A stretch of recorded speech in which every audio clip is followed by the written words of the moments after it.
All right. It says we're live. Here we are. Hey. Third time's a charm.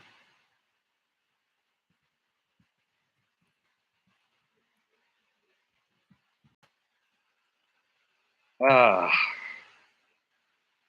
Yeah, Josh. Tech is a losing battle today. Anyway, with me today I have Deej.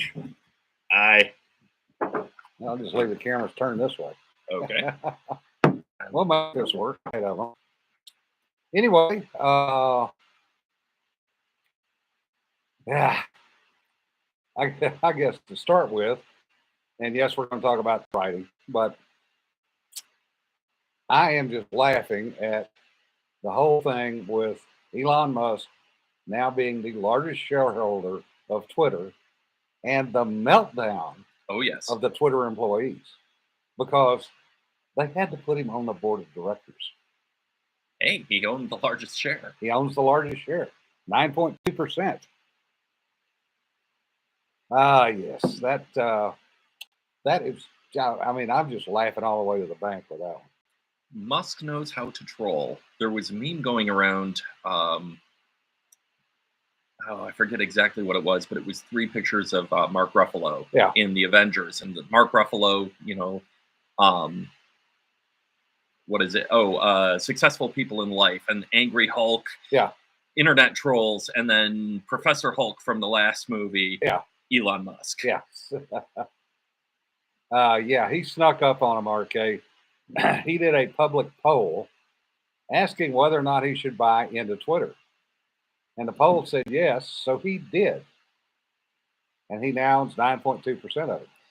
He's been making rumblings about social media for a while. I know I'm on Minds, and the founder of Minds noticed that and was like, get on Twitter and get him to notice us. Yeah. But apparently he's a little focused elsewhere. Yeah, Josh, he's, I think the only one richer is Bezos. Depends on the day. Yeah, day to day. Yeah, Rick, flouncing has already begun, and it's absolutely hilarious. And, all you can do is sit there and laugh. I mean, really and truly. It's kind of interesting to see how bad they are at thinking. I mean, calling him a transphobe. Yeah. When has he ever said anything that's even remotely that? It's just he doesn't fit the narrative, therefore he must be bad thing. Yeah. It's just, but it's so funny because of the literal meltdowns on Twitter. Oh, yeah. By the employees. Well, at least one of their censor board quit. Yeah. Yeah, break my heart. Anyway, one of the things we want to talk about today. Oh, yeah, the Twitter and the stock went up, which is also hilarious because I saw one Twitter comment this morning. I don't know whether to cry or laugh. Stock went up, but Elon Musk is now one of my bosses. Deal. Yeah. So the reason we drug Deej on, I got to play in with a little short story, and it's my attempt at noir, which is failing miserably. But DJ is kind of an expert at it, so. Hi, I'm DJ Fleming. I'm a bit of a writer. No, that's okay. I'm a bit of a writer. I've only 2 things up on Amazon, but I do write. I edit, and this year I am attempting to publish a public domain pulp novel every week, and I'm still catching up on January. But most of what I've been doing is Westerns.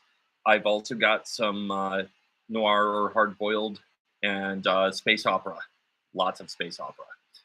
So, yeah, I've been reading crime fiction, noir, hard-boiled since I was a kid. Yeah. But what Deej is doing is he's taking a lot of the stuff out of print, editing it, and then putting it back up with either a forward or an afterward.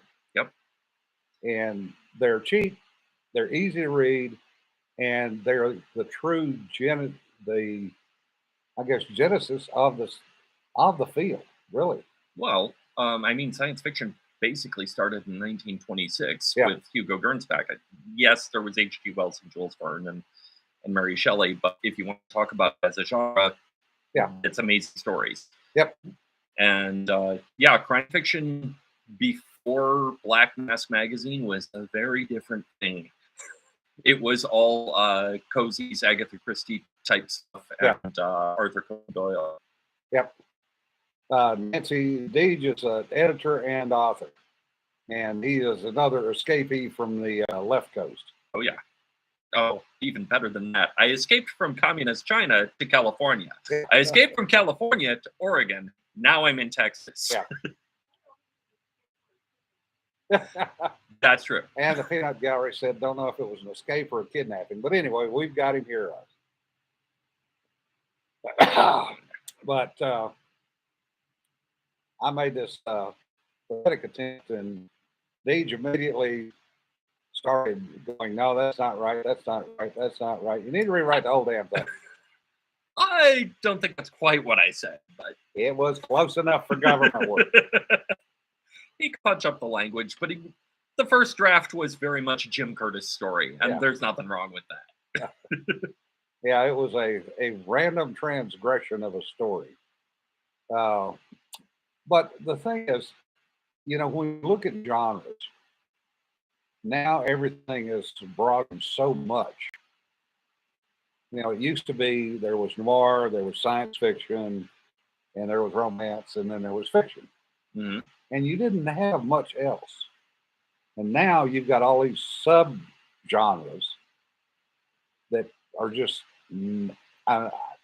hyper-specialized. Yeah, hyper-specialized, multiplying, so fast you can't keep up with them. Well, it's really interesting because originally there were types of stories, but the pulps for the first 25 years or so, Argosy from 1896, which is generally when fiction began, Argosy, they were all general fiction magazines, and Argosy would have science fiction story. Murray Leinster, his first story was in Argosy. Ray Cummings was a frequent contributor, and they did science fiction stories.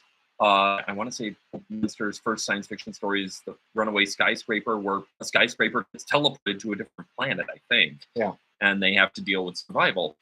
And Lovecraft read Argosy. There were some very strange stories. And then the first genre was Weird Tales. And their mission statement was to publish the stories that were a little too strange for the mainstream.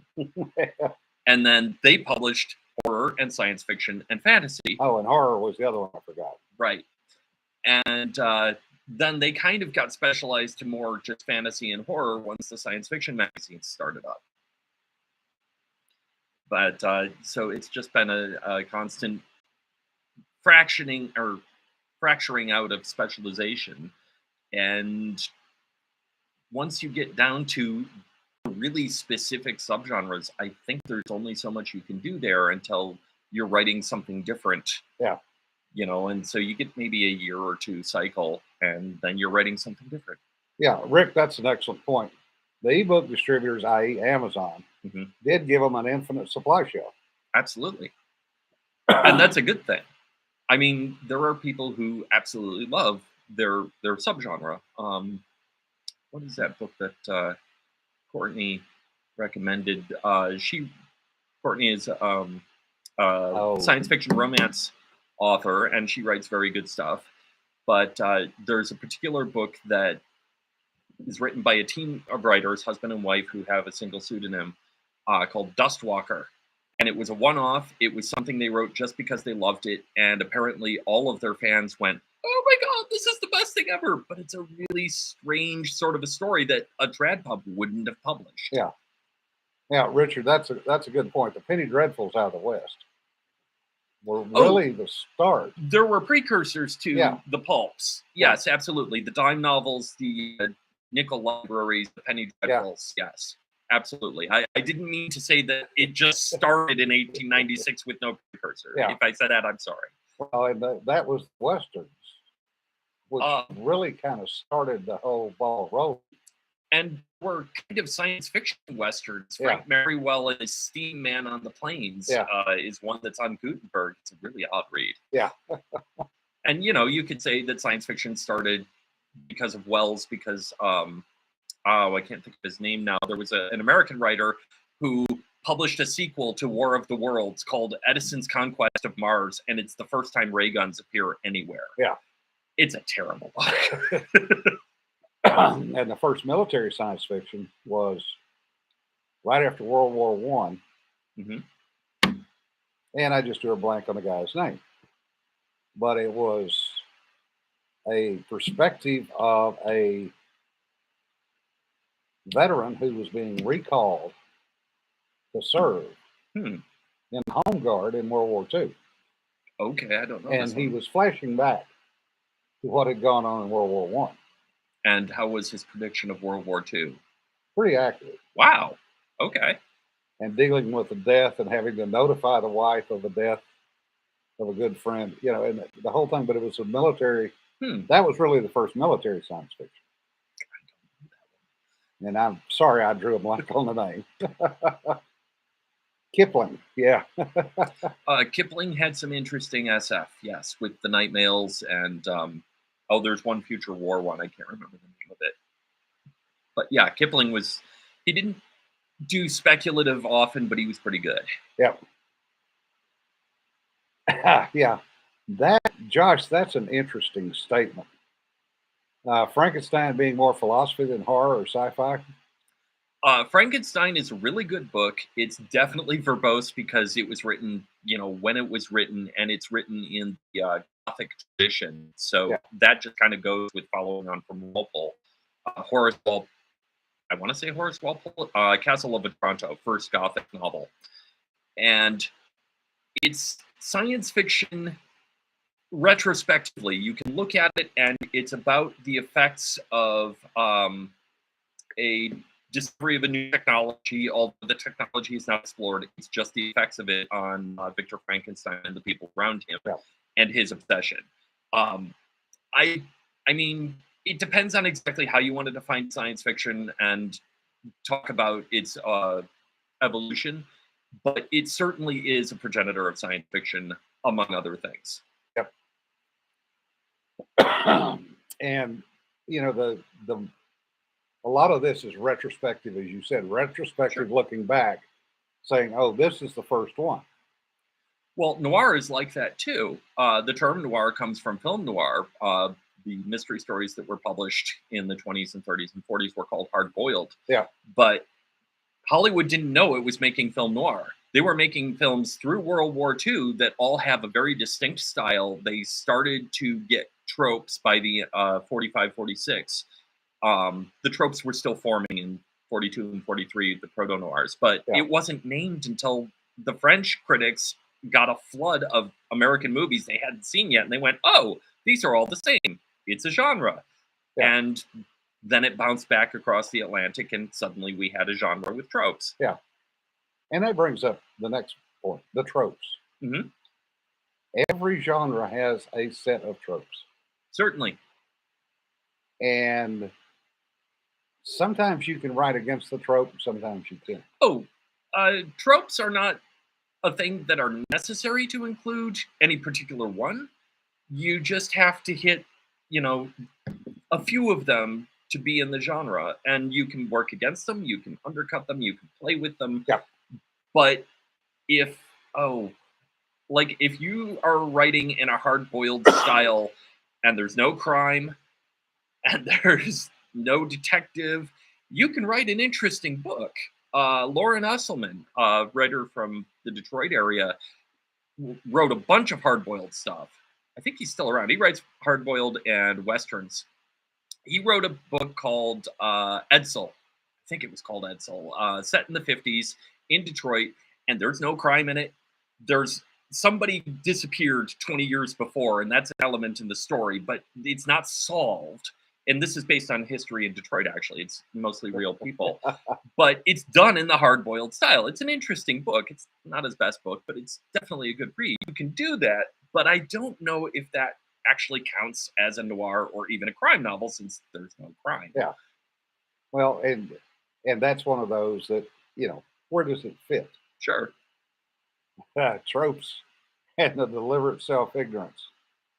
Cowboys versus Aliens, yes, is a comedy. Uh, it's a comedy. It's trying way too hard at the writing level. They made everything like there's a gun in that movie with a story arc. Really? Yeah. Like, pick a few things, do arcs with those, and make everything else interesting. But you don't need to have a growth arc for every single thing. Great cast. I mean, Daniel Craig and Harrison Ford in the Old West. I can't complain about that. But it's a movie that bugs me. Yeah. And yeah, I agree. It's kind of a comedy too. Yeah, 1,000 Ways to Die in the West. Yeah. Yeah, I don't like the style of comedy of what's his name, Seth, whoever did that. Some Family Guy is funny. I avoided that one, and I hear the Orville is very good, but Yeah. I avoided that one because my patience for that style of comedy is a bit low. Yeah, Tom's point's a good one. Are you laughing at it or with it? With Cowboys versus Aliens? Yeah. Oh, I was kind of laughing with it. I think it was intentional. Yeah. Well, and of course, there's Mel Brooks. Mel Brooks is an anarchic genius. Yes. Blazing Saddles is great. Young Frankenstein is great. Some of his other comedies, The Producers is great. Yeah. Some of his other comedies are really good. And the rest of them are shotguns, blasts that hit a few jokes here and there. Yeah. But Blazing Saddles could not be made today. Oh, no way. Yeah. And it would never get released. Yeah. Even if it got made, it would never get released. Yeah, Abraham Lincoln Vampire Hunter. Yeah. I know it was a book and a movie. I haven't read it. I haven't seen it. It's kind of like Pride and Prejudice and Zombies. Yeah. It's like, okay, you came up with something kind of clever. I'm not sure I have the patience to see if you did anything more than that. Yeah, well, Spaceballs is just a straight off. The movie. Rip off of Star Wars? Star Wars. Well, I mean, Spaceballs is a spoof of a lot of things. Yeah. It's got about 6 good jokes in it. It's got Rick Moranis, who's wonderful. Yeah. It's got the diner scene, which is perfect. Yeah. What? She started singing the song. Yeah, Yeah, they got John Hurt for that. So, yeah, it's a fun movie. It's not one of his best. yeah. But that, there again, what you have, and you kind of pointed it out in a way, is the difference between writing the book and what the movie does. Okay. Usually, they will take a novel and they will press it down to a 2-hour movie. Well, they have to. They have to. The problem is what the writer chooses to pick out of the novel and what they don't take out of the novel. There's the writer. There's the producer who tells the writer what he can and can't do. You're talking to a film studies guy here. Just to warn I know. you. That's why I'm asking the question. I didn't catch that it was a question, but there's the producer who owns the rights. And there's where John's to be. The producer owns the rights, who's telling the writer what he can and can't do. So, I mean, sometimes you can blame the writer, absolutely. Sometimes the writer has to rewrite it 34 times and turn Romeo and Juliet into an Arnold Schwarzenegger movie. Yeah. And then you have all the stuff that happens during production that was unplanned for, but you have to work into the movie or work the movie around. Yeah. And the fact that any movie is ever any good, adaptation or not, is kind of a miracle. Yeah. Especially these days with all the woke stuff going on in Hollywood. I won't start on that. But Well, like Tom says, on The Hobbit, where they took 150 pages out of the entire Lord of the Rings, and made an 8-hour movie out of that. Well, yeah, there were background reasons for that, contractual reasons that basically it was going to be 2 movies. There was a deal where 2 studios were producing. One of the studios got the profits from the first one, and the other studio got the profits from anything made after the first one. Yeah.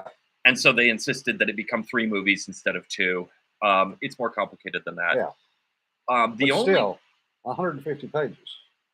It's all they used. I think The Hobbit's like 300 pages. They turned the bare of it is the third movie is about a page in the book. Yeah. And it's like a 2.5-hour movie. Yeah. I understand how that train wreck happened. I don't really think it's Peter Jackson's fault, but on the other hand, he is the guy holding the bag. The only movie I can think of that adapted from a book that's really, really faithful in terms of what actually happens scene by scene is The Maltese Falcon, the John Huston Humphrey Bogart movie. Yep. And even that leaves out one one important character, which is Gutman's daughter. And there's also a scene that lays out in the book, the theme of the book, which is, fans call it the Flitcraft scene, where Sam Spade sits down and tells a story about a guy he was supposed to tracked him down, found him, and it bears on the theme of the story. That's not in the movie. Everything else in the book is pretty much in the movie, and they didn't even write a screenplay. My understanding is John Huston had an outline, and then he basically took the book to set, gave the actors their lines straight out of the book and said, okay, do this as fast as you can. Yep. Sorry, we're trying to catch up and read some of the comments. I talk too much. That's all right. Godfather was pretty faithful. Yeah. Godfather is actually one of the few times where the movie is better than the book. Yeah. They cut out the more ridiculous stuff. I'm not even going to go into it. There's a subplot that they cut out entirely that if it had been on screen, it would have been a typical 70s movie, no matter how well it directed it was. Yeah. And nobody would remember it. But yeah, Godfather is an improvement on the book, believe it or not. Yeah. Yeah, Sean. Hobbit's still closer than the Rings of Power will ever be. That's probably a true statement. Well, yeah. Peter Jackson had respect for Tolkien. Yeah. Say what you want about the production of The Hobbit and what it did to the book.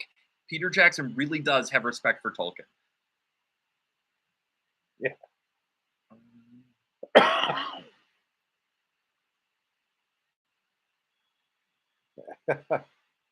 Yeah, that Don, that's a point.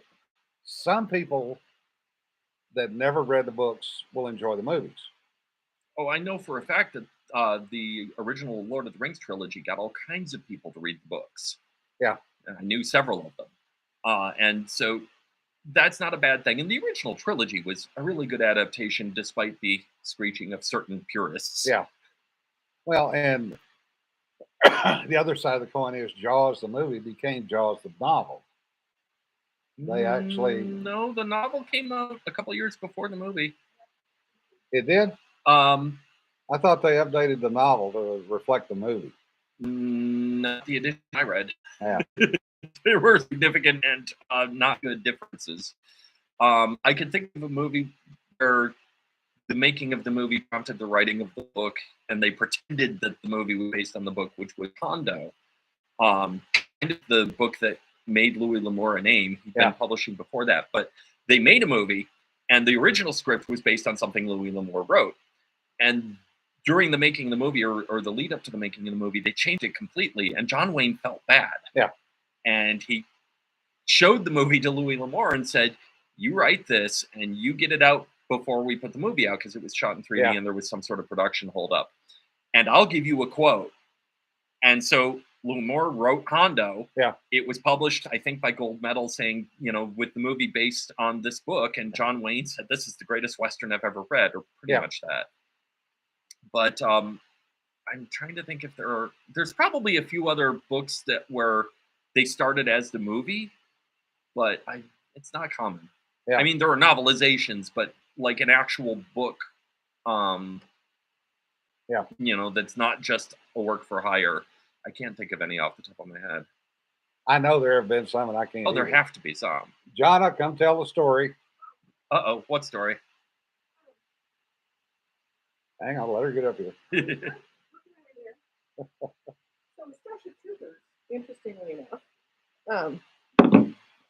why are you sending me stuff? Jay Hayden? No, that's not that's you. a different Jay Hayden. Okay. So at that time, John Varley, also known as Herb Varley, good friend of mine, was doing a lot of script writing in Hollywood, and they gave him Starship Troopers to write the initial script on. problem is Herb grew up in the '60s and A literally hippie. went on the road to get away from the draft because he did not support the war. So he gets this handed to him, which is like this golden plum of science fiction. Yep. And he spent 6 months agonizing over it because he did not. He's not an army guy. He doesn't know anything about it. What's nothing to do with it. So he turned in that horrible, crappy script, which I did read, and somewhere I have a copy of. Uh-oh. Which is why when it got turned into the studio, he got the $10,000, which is kind of what he wanted anyway. And then it got booted over to the guy who ended up doing that. And Ed Neumeyer. And he worked off of Herb's initial script. Interesting. Oh. Yeah, they gave him the script and said, "This is what we got, and it doesn't work for us." So, but that was a long time ago. Yeah, I sort of thought Neumeyer's script was completely separate from previous attempts. No, he'd been handed that, and they actually had called Herb to talk to him about it a couple times. That's unknown history of Hollywood, right? Interesting. Yeah. So, yeah, that was like Herb's doing Starship Troopers. He's like totally the wrong guy for this, and he knew it. Yeah. But take the money and run. Take the money and run. Turn in crap and give it to somebody else. And I was like, and there was a bunch of us like, oh my God, what you could do, And then the movie came out how many years later? 97. And it was even Sucked. It sucked massively. But Yeah. what was weird is some of the stuff that I read in Hood's script was there, but Yeah. it's kind of the same interpretation of it. So Yeah. it was very, very like, wow, Hollywood made a bad choice there. But I don't think Hollywood could have done that at that time and time frame in movie making. I mean, Yeah. when the director read the book with his eyes closed, right? Yeah. I mean, I think they just missed it because they have no actual military experience. They don't understand that mindset of what happens in the military. And that's one of the things Herb said is he just had no idea of what they were talking about in terms of the camaraderie. He just didn't get it. So and he was honest about it. So but Yes, Rita is defending this afternoon. Yes. So we're all hoping that she kicks ass and takes names. Heinlein's late books should never make it to screen, and I'm not saying that because I don't like them. I actually like them a lot. But he was attempting to do something that's simply not cinematic. Who said this? Richard. It was Richard. Okay. It's starting with The Number of the Beast, which is a how-to book for other fiction writers. Heinlein wrote a bad book while having his characters talk about what good books are all through the story. And every bad guy, every black hat that shows up in that is Heinlein in disguise, messing with the characters in the way that happens in bad fiction. The author is the enemy. Yeah. And the metafictional ones, it's Friday doesn't count as part of this, but Cat Who Walks Through Walls, Sail Beyond the Sunset, and arguably Job, A Comedy of Justice, are Heinlein doing postmodernism in a way that a real writer could, and exploring ideas that the so-called postmodernists were doing very badly. And what's his face, John Barth, will never be read another generation from now. Heinlein's books are still going to be read. I think that a lot of people don't get the late ones. That's okay. But as films, how do you make The Cat Who Walks Through Walls, where Heinlein, the author, is messing with everybody? I mean, maybe have the director be the enemy, but I don't think it would work. Yeah, Friday would be filmable. It would be Friday interesting. is filmable. Friday is definitely filmable. It's a good story. Especially with the CGI today.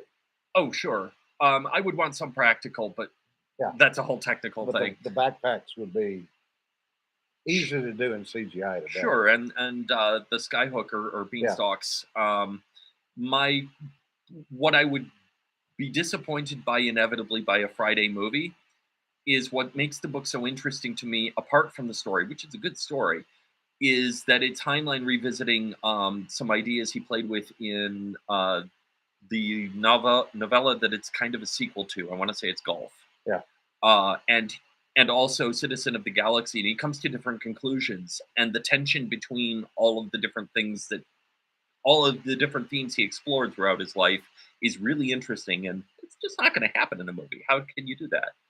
As a story, it would be a good movie, though. Yep. It would be. The problem is, how would it get slanted today? The California section would be cut completely. Yes. They would keep the evil corporation and the massive, what was it, Red Thursday? Yeah. Event, and mysterious, but it would be evil corporations because evil corporations. They would probably feel a need to make Friday more kick-ass and like without her weaknesses, which is what makes her human, is her doubt in herself. Yeah.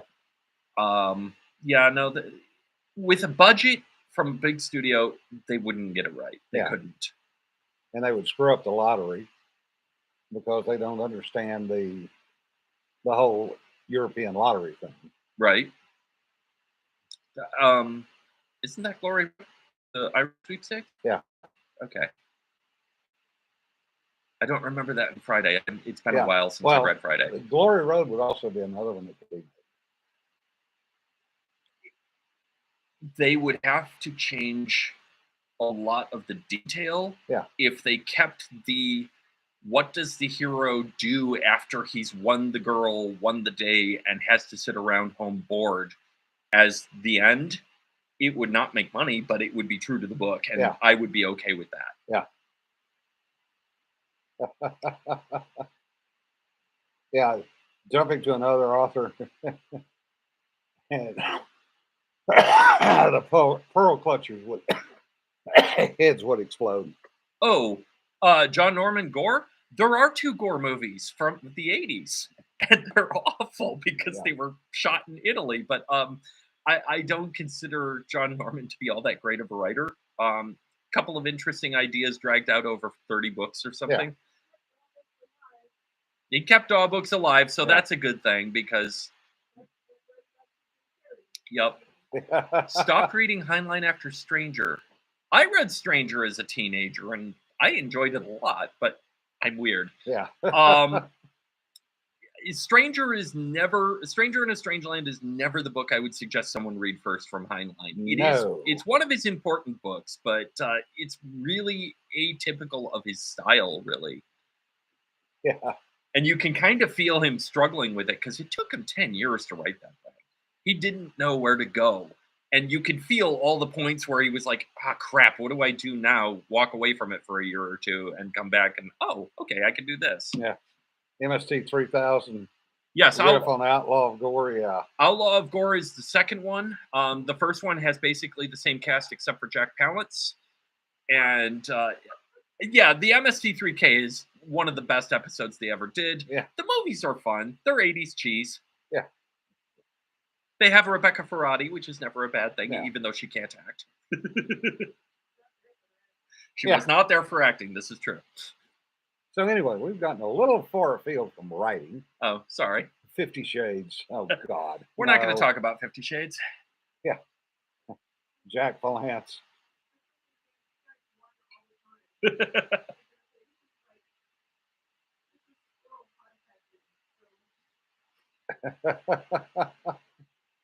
Dawn, do you really expect anything else from your dad?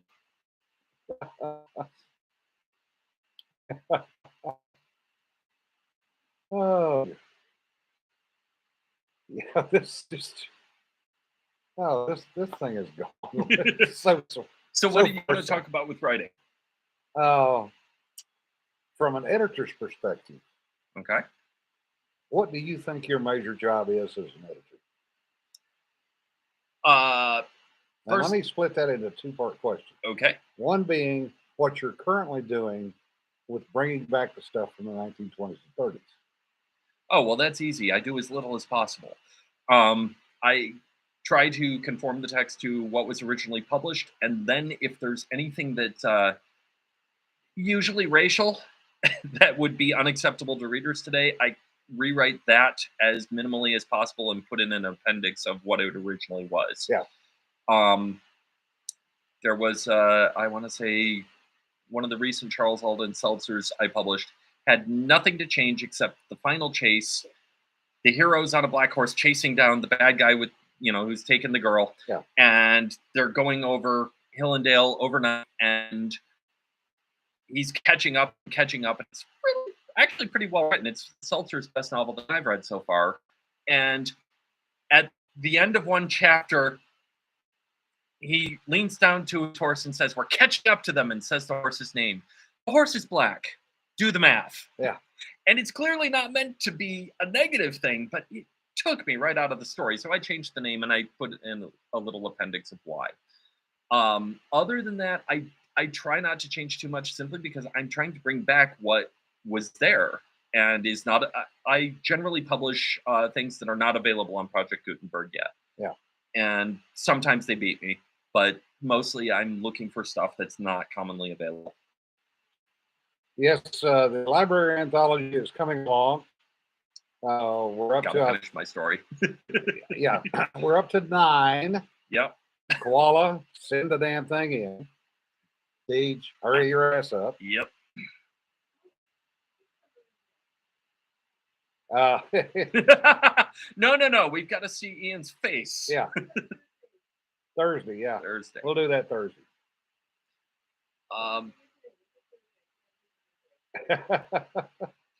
Anyway, you wanted to know what I do in editing that's not Yeah. the old stuff. For So something like what the piece of garbage I wrote. it wasn't garbage.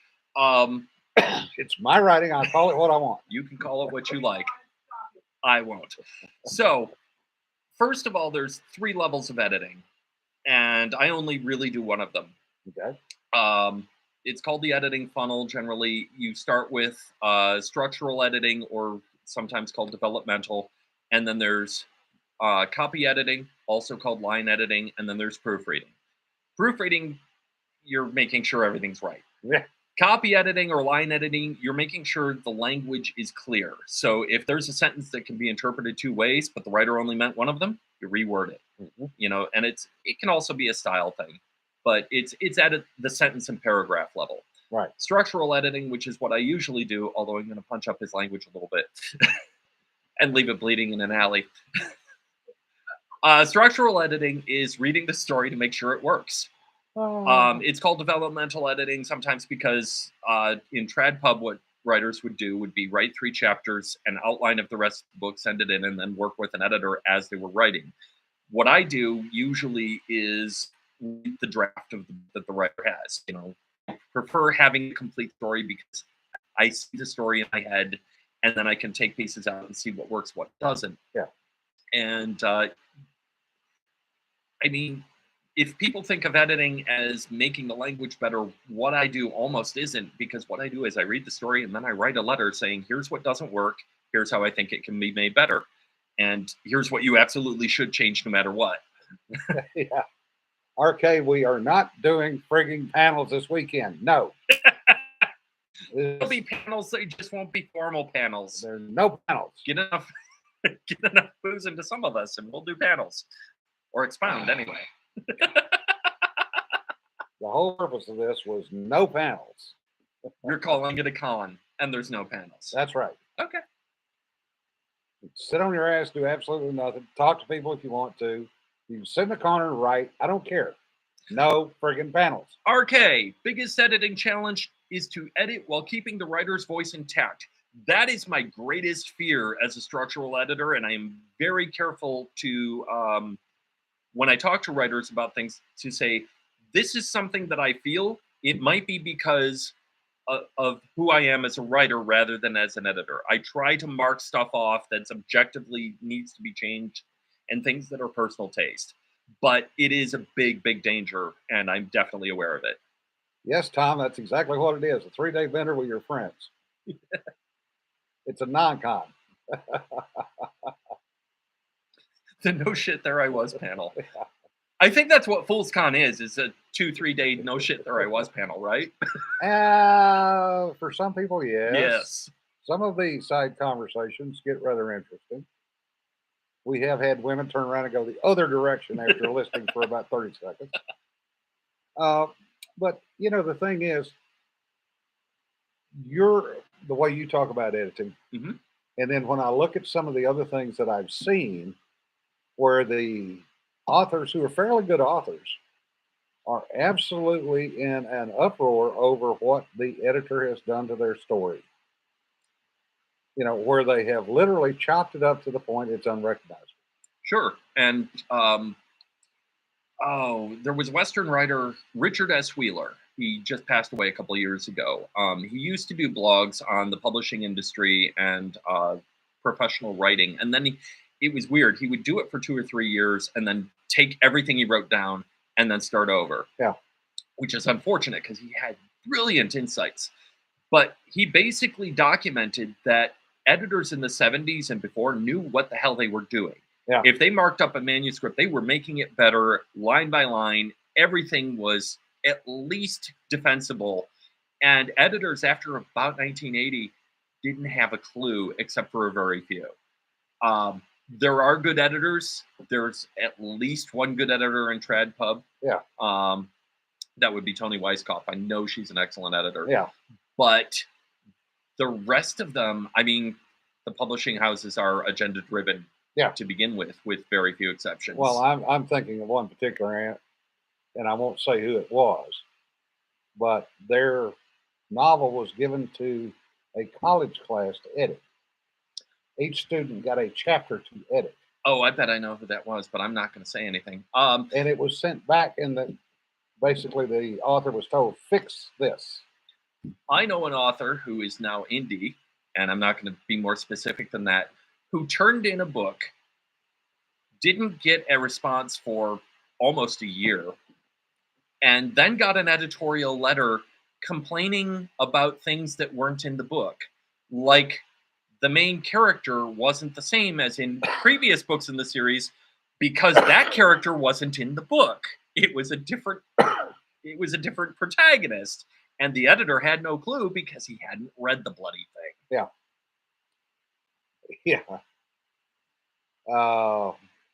Yeah, Rick. Heinlein, I think, had some running battles with editors over the years. Oh, the juvenile editor at Scribner's. I cannot think of her name. His running battles were, I've read his letters. Grumbles from the Grave is the collection. And it's really interesting when you get to that section. Alice something. It'll come to me. She was actually a pretty good editor. He didn't like her. Their personalities clashed. But what he absolutely railed against was she was a Puritan in the worst sense of the word. She kept finding sexual innuendos in things that were not sexual innuendos at all. The line that he complained about most was rockets thrusting against the sky, which, I mean, okay, fine. And because of that, we got the opening of The Star Beast, where he included the line that Lummox had been raising John Thomas's for generations. And that got through. And Heinlein is very smug in his letters to someone other than the editor on how she thought she knew a lot and clearly didn't. Yeah. Sometimes a rocket is just a rocket, yes. The other interesting one was L'Amour. Louis L'Amour. Okay. Almost no edits ever took place on any of his writing. I'm going to guess that that's after he became a big name, because he was first published in the pulps in the early days, and the pulp editors were very smart and not afraid to use the blue pencil. So he probably learned pretty quick what's a good story.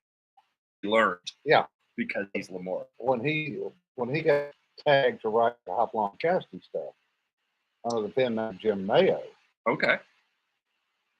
That was the first time they let him run free. I didn't know he had done that, actually. Yeah. I've only read about a dozen L'Amours. So. He wrote that I'm aware of. I think he wrote 3 of the Hopalong Cassidy under the Jim Mayo pen. I wasn't aware that it makes sense that they would have done that. The only Hopalong Cassidys I know are the originals from, the name's escaping me. George Bar McCutcheon? Yeah. No, that's a different one. But the original stories are very different from, what the movies became, and I'm guessing that's why they had novels written. Yeah. Because Hopalong Cassidy in the original books is a lot rougher than nowadays. He was not a pretty character in any way, shape, form. And that, there's another interesting point there, in that some of the authors wrote other stuff under their pen names. Mm-hmm. Another one I can think of is Butterworth, whose one pen name was W.E.B. Griffin, Okay. wrote a number of, very well received books in military genre. Was one of his pen names was he did some of the MASH sequels. Yeah, I remember that. Richard Hooker. He wrote 2 or 3 of the MASH sequels because the original author gave up, didn't write anymore. Sure. So he got brought in to do that. And there are a number of other people that have written under different pen names. One of the never to be made public. One of the ones that amuses me most is Max Brand. His birth name was Frederick Schiller Faust. And before he was even really popular as Max Brand or any of the other names, he had at least 12 different pen names. And that wasn't to do different styles, although there was one pen name that was adventure, which was George Chalice. Yeah. But he had pen names because if you look at the indexes of Western Stories magazine, which is one of his main markets, he would have 2 novels running at the same time. Under 2 different names. Yeah. And then a novella. So he would have 3 stories in one issue of a magazine under 3 different names. Yeah, but he was getting paid a penny a word, so that was income. Well, yeah, and that's why they Tom Swift. Tom Swift was basically a Victor something was the house name. Yeah. Yeah, Victor something or other. But it was a bunch of different writers. The hive ships, yeah. Yeah, house names is a little bit of a different animal than having multiple pen names to do different genres, though. Yeah, who's the one there's one out there today that's the same way. And I think it's in romance. Not super familiar with romance. The one that comes to mind is Nora Roberts, who has a science fiction crime series with Nora Roberts writing as J.D. Robb because she started under the pen name and then it. Richard's right. Victor Appleton. That's who it was. Appleton. That's right. Thank you. Thanks, Richard. Earl Atkins is Earlene Weatherby. Yeah. Heinlein had 3 pen names with Astounding and a couple of others for his lesser stories he considered lesser. I'm not sure if Hubbard did pen names in Astounding. I'm not aware of it. That doesn't mean it didn't happen. I'm not a Hubbard expert. The only other writer in Astounding that I know had a pen name going for a couple of stories was George O. Smith. And as far as I can tell, that was a scheduling thing so that they could have multiple stories by Smith in a couple of issues. He published a serial called Nomad under Wes Long, I want to say was his pen name. That's coming out on Gutenberg soon. And I've also got a George O. Smith that I'm going to beat Gutenberg on by maybe a month. Yep, arcade. Women tended to do that quite a bit more than the men did. Tom, we've all done things we weren't proud of for a paycheck. But it was a paycheck. One of the myths about women and pen names was they did it to hide the fact that they were women. Yeah. And every time I find that a woman that used a male pen name, it's not actually true. Mary Emily Taylor published Westerns under her own name in Western Story. And Isabel Ostrander had a couple of Westerns under her own name and also had a Dave Grant, I think was her male pen name, but it wasn't because she couldn't sell it. Yeah. It was. Well, and we've got a mutual friend down in Dallas that writes with 3 different pen names for 3 different series, 3 different types of series. Oh, right. Yeah. So, yeah, it still gets done today. Yeah, today it's a branding thing. Yeah. So that you don't put out, a juvenile adventure book and then have, preteen kids buying your erotica. Yeah. Well, and John Van Stride, John Schrivan. Sure. John does that, 2 completely different types of series. Yep. Stephen King and Richard Bachman, yep, same person. Yeah, that was a thing because with King, I seem to recall publishers in the 70s had this rule that no one writer could publish more than a book a year. Yeah. And Stephen King had many more books than one. So he created Bachman until he became such a big name that he could undo that. Yeah. Who's the thriller writer? Ludlum. Yeah. Ludlum had a pen name because he was writing more than one book a year in the 70s, and the publisher didn't want to do more than one. Yeah. Andre Norton, Okay. female writing science fiction. But the Andre was androgynous enough Sure. that everybody liked the writing and they didn't really care. Yep. And that's something that I want to make a point of here is if you read something you like, you don't care whether the author is male or female or anything else. You don't care what their politics is. If they write a good story, you're going to go back and get another copy from that writer. Absolutely. Today, so much of what we see is you have to be politically correct. You have to have the right name. You have to have, You've got ad to check off all infinitum. the minority boxes. You got to check all the boxes. Another female writer who made no bones about the fact that she was a woman was Lee Brackett. She was in Planet Stories and Astounding in the 40s, and her name was interpretable as male. Yeah. And in fact, that's kind of how she got a Hollywood job accidentally. But she was open about she was a woman. If you go into the letter columns of the early issues of Planet Stories, she'll have a letter talking about how you guys were brutal on me, and that's okay. I deserved it. And she's very openly talking about how she's a woman writing science fiction. Yeah. The way she got, because I mentioned it, she got hired to help with the screenplay of Big Sleep by Howard Hawks. And the reason that happened was because he had read her noir novel, No Good from a Corpse, which I have upcoming because it is public domain. And he told his secretary to get that Brackett guy on the phone. He saw the name Lee and thought, yeah, must be a guy. Didn't care. He worked with her for 20 years. Yeah.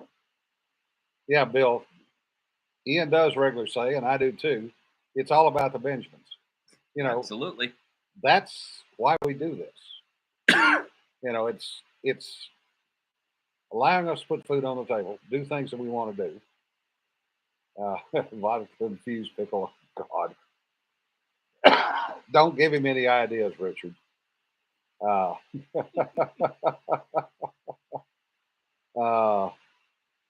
Naughty moves, yeah.